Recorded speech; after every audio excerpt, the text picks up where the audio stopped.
Bienvenue sur CJ Life Play aujourd'hui pour une vidéo très importante, une vidéo finance. On va donc parler argent, on va donc parler solutions, problèmes que l'on rencontre toutes et tous en fait. Et désolé d'avance pour la longueur de la vidéo, mais je veux que vous compreniez bien en fait la solution au problème que je vais vous proposer.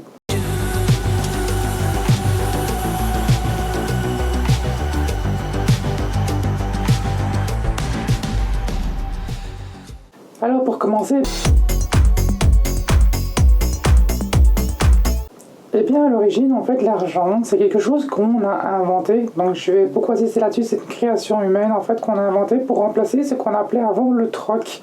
Car à l'époque du troc on échangeait n'importe quoi contre n'importe quoi d'autre, mais les gens n'avaient pas toujours quelque chose de valeur égale à échanger, et donc du coup certaines personnes étaient lésées parce qu'elles donnaient des choses qui étaient qui avaient une plus grosse valeur que ce qu'ils recevaient, ou l'inverse en fait. Du coup, pour rétablir en fait l'égalité dans les valeurs des choses échangées, on a inventé l'argent et donc l'économie.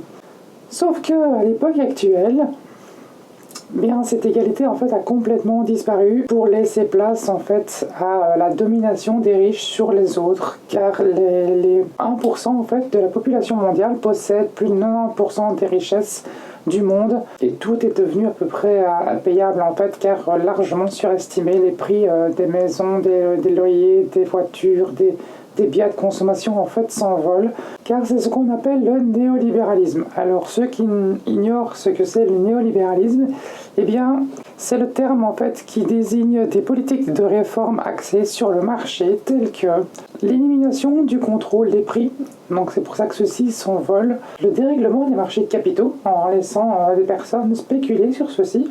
Il y a aussi la réduction des barrières commerciales en fait qui baissent les salaires des ouvriers et des ouvrières, en laissant venir travailler ici les gens des pays de l'Est qui font le même boulot pour bien moins cher. Et la réduction, notamment par la privatisation et l'austérité, qui coûte évidemment bien cher, bien plus cher que le public, de l'influence de l'État dans l'économie. Et c'est exactement de ça que je vais vous parler. Et qui dit création humaine dit possibilité de la modifier. Ben oui, soyons réalistes, hein. L'argent, c'est pas les extraterrestres de Mars, de Neptune, d'Andromède ou d'Alpha du Centaure qui sont venus un jour nous déposer une manne d'argent en disant qu'on ne pouvait pas faire autrement et qui nous ont pas expliqué non plus la façon de s'en servir. Et du coup, nous, en inventant l'économie, en fait, on s'est simplement rendu esclave en fait de notre propre création. Et ça, c'est un très gros problème. Parce qu'à la base, l'argent, même si il reste un petit peu d'argent liquide en circulation, argent liquide qui, je le rappelle, n'est que du papier ou du métal, hein. L'argent, qu'est-ce que c'est? À l'époque actuelle, c'est surtout devenu quelque chose de numérique. Donc c'est juste des chiffres en fait sur un numéro de compte. Ce qui fait que c'est très facile à manipuler ou à changer. Eh bien, il vient d'une seule entité en fait qui ne fait pas vraiment son boulot et qui nous met tous dans la merde à cause de ça. Alors vous allez me dire, mais alors c'est quoi cette entité? Qui c'est? Eh bien, il s'agit tout simplement, et oui, des gouvernements. Je sais, vous l'avez deviné certainement, mais pas pour les raisons que vous pensez. Parce que tout d'abord, à quoi sert un gouvernement? Eh bien, quand on regarde la définition d'un gouvernement sur Internet, eh bien, à la base, un gouvernement est une institution politique qui exerce le pouvoir exécutif du pays, mais dans certains contextes, c'est l'ensemble des institutions qui ont du pouvoir. Dans un régime parlementaire, comme en Belgique, par exemple, le gouvernement est responsable politiquement devant le Parlement, et dans un régime présidentiel, le gouvernement n'est responsable que devant le chef de l'État, comme en France. Le gouvernement, en fait, décide et entreprend les actions nécessaires à la conduite de l'État. Point. Donc, dans cette définition, on ne parle point d'argent. On ne parle pas de bénéfices, on ne parle pas de marketing, on ne parle pas de fonctionner comme une entreprise. Et c'est ça le problème que nos gouvernements font. Il faut donc que nos gouvernements arrêtent de fonctionner comme des entreprises et commencent simplement à faire leur boulot, à savoir gouverner. Et car ils n'ont absolument rien à faire de notre système économique. Le système économique, c'est du commercial, c'est des entreprises, ce n'est pas un gouvernement. Puisque le gouvernement est censé régir tout ça en fait de plus haut. Et en gérant tout ça de plus haut, eh bien, ils sont censés en fait faire en sorte donc, que les gens aillent tout pour vivre bien, vivre heureux, à boire, à manger, à du travail, se sentent en sécurité, soient épanouis, aient des loisirs, enfin bref, vous avez compris, je ne vais pas vous faire toute la liste. Donc, Voici donc non pas ma solution, mais la solution à ce problème pour que les choses en fait reprennent leur place et que l'argent redevienne notre esclave, n'est plus l'inverse. Alors je sais que beaucoup vont me dire, comme un bon fils dans Astérix et Cléopâtre, pourquoi est-ce qu'on changerait les choses? Parce que... C'est bien ça le problème avec vous, mon beau-fils. Vous faites toujours comme on fait tout le temps. Oui, puis on a tout le temps fait comme ça. Bien, peut-être parce que ça ne marche pas et qu'on va droit dans le mur, non? Ce serait pas une bonne idée? Eh bien, sachez simplement qu'en changeant une petite chose dans notre système actuel, on pourrait résoudre la majorité des problèmes de ce monde. Enfin, évidemment, si les gens qui pourraient faire ça étaient intelligents et en avaient vraiment quelque chose à foutre de leur peuple. Je sais que ça ne sera jamais le cas, malheureusement, puisqu'on vit dans un monde de cons dirigé par des gens encore plus cons. Mais bon, on peut rêver. D'ailleurs, il suffit d'entendre les débats préélectoraux. On a eu des élections il n'y a pas longtemps. Ça ne parle toujours que de fric, que de taxes, que d'accises, que d'impôts, etc., etc. Et c'est la preuve justement que l'argent a pris le pas sur l'humain. Et si vous pensez que tout ça est normal, vous avez un sérieux problème. La première chose à faire, donc, et de faire sauter le traité de Lisbonne, comme ils ont simplement fait sauter celui de Minsk, même si celui-là traitait complètement d'autre chose. Je ne vais pas rentrer dans les détails, la vidéo va déjà être assez longue comme ça. Mais alors, vous allez me dire pourquoi faire sauter ce traité? Eh bien, il faut savoir que dans notre société, il existe deux types de banques. Il y a les banques centrales et il y a les banques privées. Eh bien, à l'époque, en fait, donc il y a avant 1925, qui est la date justement du traité de Lisbonne, les gouvernements, pour financer les pays et se financer eux-mêmes, se servaient des banques centrales. Et ces banques, en fait, fonctionnaient à 0% d'intérêt, donc ils n'avaient qu'à rembourser ce qu'ils avaient emprunté. Sauf qu'en 1925, justement, ce traité, qu'est-ce qu'il a fait? En fait, il a poussé les gouvernements, enfin, il les a interdits d'aller se servir dans les banques centrales et les a poussés vers les banques privées. Sauf que les banques privées, eux, fonctionnent à des pourcentages d'intérêt bien beaucoup plus hauts. Ce qui fait que ça a créé énormément de dettes et les gouvernements en fait n'arrêtaient pas de faire des emprunts pour rembourser la dette. Après, ils faisaient des emprunts pour rembourser les emprunts qui remboursaient la dette et puis des emprunts. Je ne vais pas vous faire tout le détail, mais vous avez compris le principe. Et donc du coup, c'est pour ça que je dis que la première chose à faire, c'est faire sauter ce traité pour que les gouvernements puissent de nouveau aller se fournir aux banques centrales. Mais il y a aussi une autre chose à changer. Il faudrait que ces banques centrales en fait deviennent des banques illimitées. Je ne sais pas si on les appellerait comme ça, mais bref, pour simplifier les choses, on va les appeler les banques illimitées, qui fonctionneraient toujours à 0% d'intérêt, mais qui seraient simplement en fait des banques qui donneraient au gouvernement juste l'argent dont ils ont besoin pour financer en fait tous les services et tous les services en fait du pays. Donc si on part du principe de garder ces banques centrales et de les transformer en banques illimitées, pour que ces banques donnent les crédits justement dont les gouvernements ont besoin pour gérer leur pays, eh bien on résout quasiment tous les problèmes. Donc il n'y a plus de remboursement à faire dans ces banques-là, il n'y a plus d'intérêt, il n'y a plus de dettes à rembourser. Parce que si on part du principe que les gouvernements doivent de l'argent aux banques, ça voudrait dire que déjà les banques sont au-dessus des gouvernements. Et quand je parle que tout le monde reprenne sa place, il faut que le gouvernement se repasse au-dessus en fait des banques. Et si c'est possible, je vous rappelle que l'économie et l'argent sont des créations humaines et donc modifiables, au même titre que les lois et les traités et tout et tout. Et bien comme dit précédemment, il faut que les gouvernements arrêtent de fonctionner comme des entreprises et reprennent justement leur place de gouvernement, puisque leur rôle est la gestion des pouvoirs et non pas la gestion des bénéfices ou de l'argent ou du marketing. Donc si demain les banques, comme je le disais, sont financées non plus par les banques privées mais par les banques centrales illimitées, eh bien ces gouvernements peuvent donner à chaque service, à chaque domaine l'argent dont ils ont besoin, ni plus ni moins. Il ne s'agit pas de s'en mettre plein les poches, il s'agit juste qu'aucun service ne manque d'argent, que ce soit les soins de santé, la police, l'armée, le travail, tout.